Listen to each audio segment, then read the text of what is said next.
వరంగల్ వెళ్దాం. వరంగల్ మా ప్రతినిధి స్వామి మనకి అందుబాటులో ఉన్నారు. అక్కడ హనుమకొండ కలెక్టరేట్లో గొర్రెల పెంపకందారు సదస్సు నిర్వహించారు. రెండో విడత గొర్రెల పంపిణీపై కలెక్టర్ ఆధ్వర్యంలో అవగాహన సదస్సు నిర్వహించారు. ఈ కార్యక్రమానికి ముఖ్య అతిథిగా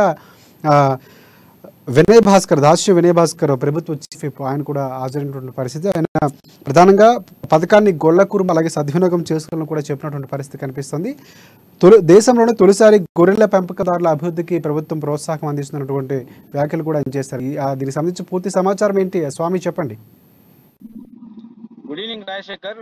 మొత్తానికి చూసుకుంటే వరంగల్ జిల్లా సంయుక్త కలెక్టరేట్ లో కూడా సమావేశం గొర్రెల పెంపకదారులు కూడా ఇవాళ సమావేశం ఏర్పరిచారని కూడా చెప్పడానికి చూసుకుంటే వారికి అవగాహన సదస్సు అయితే నిర్వహించినట్లు తెలుస్తా ఉంది. మొన్న వరంగల్ జిల్లా కలెక్టరేట్ కూడా నిన్న రెండో ఫేజ్ కూడా గొర్రెల పంపిణీ పథకాన్ని కూడా అమలు చేయాలని చెప్పి కూడా ధర్నా చేసిన పరిస్థితి కూడా కనపడతా ఉంది. అట్లాగే అవగాహన సదస్సు మాత్రం ఇవాళ జిల్లా కలెక్టర్ సిక్తా పట్నాయక్ ఆధ్వర్యంలో కూడా ఇవాళ అవగాహన సదస్సు కూడా నిర్వహించారు. దానికి ముఖ్య అతిథిగా ఎమ్మెల్సీ బస్వరాజ్ సాయాతో పాటు ప్రభుత్వ చీఫ్ విప్ దాస్య వినయ్ భాస్కర్ కూడా పాల్గొని కూడా గొర్రెల పెంపకదారుల సంఘానికి కూడా ఇలా అవగాహన సదస్సు కల్పించారని చెప్పుకోవచ్చు. మొత్తానికి చూస్తున్నాయి సెకండ్ ఫేజ్ విడత అంటే గొర్రెల పంపిణీ కూడా జరగనుందని చెప్పి కూడా ఈ అవగాహన సదస్సులో తేటతెల్లం చేశారు. మొత్తానికి వాటికి 75% రాయితీ పద్ధతిలో కూడా సబ్సిడీ రూపంలో కూడా ఇవ్వనున్నట్టు కూడా తెలుస్తా ఉంది. కానీ మొత్తానికి చూసుకుంటే కూడా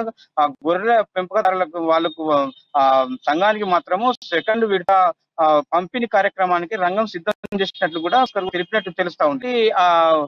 గొర్రెలు కూడా అంటే మాకు ఇష్టం వచ్చినట్టుగా మేము సంతకు వెళ్లి కూడా గొర్రెలను కూడా కొనుగోలు చేసే కార్యక్రమం చేస్తామని చెప్పి కూడా తెలపడం జరుగుతుంది. అట్లాగే కూడా దీన్ని కూడా అంటే ఇవాళ అవగాహన సదస్సులో కూడా ఇది కూడా అంటే స్వయాన అకౌంట్ లోకి వేసే పద్ధతి కూడా అంటే చర్చించినట్టు కూడా తెలుస్తా ఉంది. దీనికి పకడ్బందీగా అంటే కలెక్టర్ ఆధ్వర్యంలో కూడా పకడ్బందీగా గొర్రెల పంపిణీ కూడా చేయడం జరుగుతుందని అంటున్నారు. కానీ అంటే గతంలో కూడా వీళ్ళ సబ్సిడీతో పాటు కూడా కొంతమంది దళారుల చేతిలోకి కూడా గొర్రెలు మార్పుడు అంటే రీసైక్లింగ్ అయినట్టు కూడా తెలుస్తా ఉంది. అలాంటి పునరావృతం కాకుండా కూడా గట్టి చర్యలు తీసుకుంటామని కూడా ఇలా అవగాహన సదస్సులో కూడా సిక్తా పట్నాయక్ కలెక్టర్ గారు కూడా నేరుగా గొర్రెల కురుమల సంఘానికి కూడా అనుమతులు అంటే జారీ అంటే తెలపడం జరిపింది. కానీ మొత్తానికి చూసుకుంటే కూడా ఇవాళ ప్రభుత్వ చీఫ్ విప్ దాస్య వినయ్ భాస్కర్ కూడా మాట్లాడుతూ త్వరలోనే అంటే గొర్రెల కురుమలను వాళ్ళ అభివృద్ధి అయ్యి వాళ్ళ ప్రభుత్వం ప్రతిష్టాత్మకంగా చేపట్టిన ఇవి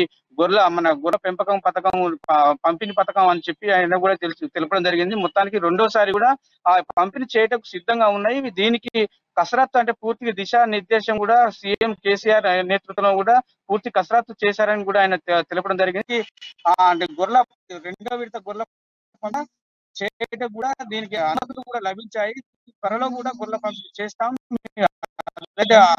పడవద్దని కూడా కలెక్టర్ అలా అవగాహన సదస్సు జరుగుతుంది. మీరు ఎలాంటి బయట దళారుల మాటలు కూడా మోసపోకని కూడా ఇవాళ తెలపడం జరుగుతుంది రాజశేఖర్. అంటే మొత్తానికి చూసుకుంటే ఒక భరోసా లెక్క అంటే కలెక్టర్ ఇవాళ గొర్రెల కుటుంబాలకు ఒక భరోసా ఇచ్చిందని చెప్పుకోవచ్చు.